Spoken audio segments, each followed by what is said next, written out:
Shadows on the Bayou Teche, the affair, the feud, and the legend that haunts the swamp. They say that Bayou Teche holds memories. Underneath its still waters lie secrets, dark and twisted, that refuse to fade away.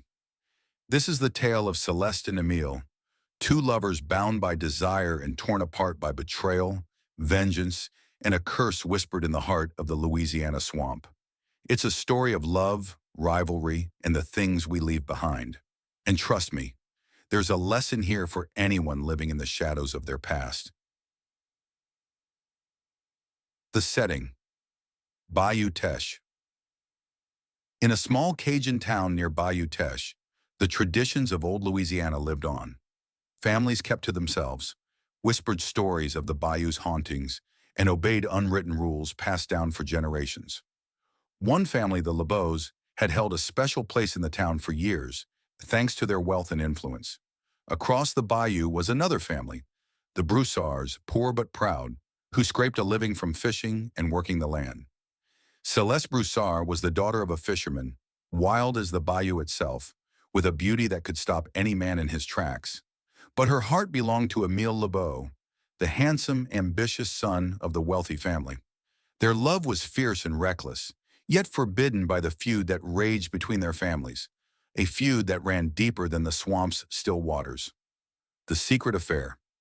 Celeste and Emile met in secret beneath the live oaks by Bayou Teche, where Spanish moss hung heavy in the humid air. They knew the risks, but they couldn't stay away from each other. Their passion was fueled by danger and defiance as they stole moments together under the cover of night. But what they didn't realize was that the bayou kept their secrets, and sometimes gave them away. One night, Emile's brother, Jacques Lebeau, followed Emile, suspecting his late-night disappearances had something to do with the family's enemies. When he found Emile and Celeste locked in an embrace by the water's edge, he felt betrayed, not only by his brother, but by Celeste, whom he secretly loved from afar. Jacques kept silent, but in his heart a dark seed of jealousy took root. He waited, biding his time, hoping for a way to expose them. The betrayal one sweltering summer evening, the two families gathered at the town's annual St. Joseph's Day festival. Jacques, fueled by drink and jealousy, seized the opportunity to exact his revenge. He whispered rumors among the townsfolk that Emile had been seen sneaking into Broussard territory and that Celeste had been spotted leaving the Lebeau estate late at night. As the whispers grew, so did the anger between the two families. Mr. Lebeau, furious at his son for risking their family's honor, confronted Emile in front of the entire town.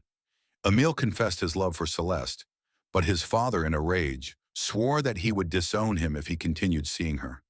Celeste, standing beside her father, watched in horror as Emile's family turned against him. The love she thought would unite them was tearing their worlds apart. The curse on Bayou Teche.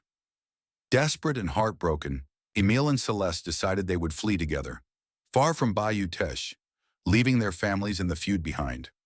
They met one last time by the water, under a full moon, the silence around them thick with tension. But they were not alone. Hidden in the shadows, Jacques watched, a twisted smile on his face. Just as Emile promised Celeste they would leave by dawn, Jacques stepped forward, revealing himself. He accused Celeste of leading Emile astray, of destroying their family's honor. In his fury, Jacques invoked an old Cajun curse, swearing that anyone who sought to defy family would be forever bound to the bayou, their spirits left to wander the swamp. Celeste, defiant even in the face of his curse, looked him straight in the eye and declared, "If love binds us to the bayou, then let it be. Our love will live here long after you're gone." In a fit of rage, Jacques shoved Emile toward the water's edge. The two brothers grappled, their fight lit only by the moon's pale glow. In the chaos, Emile slipped, hitting his head on a rock, and sank beneath the water. Celeste screamed, diving in after him, but it was too late. The bayou had claimed them both. The legend of Bayou Teche. The family searched the swamp for days, but they never found Emile or Celeste's bodies. Some say the bayou swallowed them whole, bound forever by the curse. Others claim they see ghostly figures wandering the water's edge on full moon nights, their whispers carried by the wind. Jacques, racked with guilt, left town, never to return. But the damage was done, and the feud between the Lobo and the Broussards deepened, each family haunted by what they had lost. The lesson: love and the legacy of resentment. Years passed and the town moved on, but the story of Celeste and Emile remained a cautionary tale, the lesson that echoed through generations.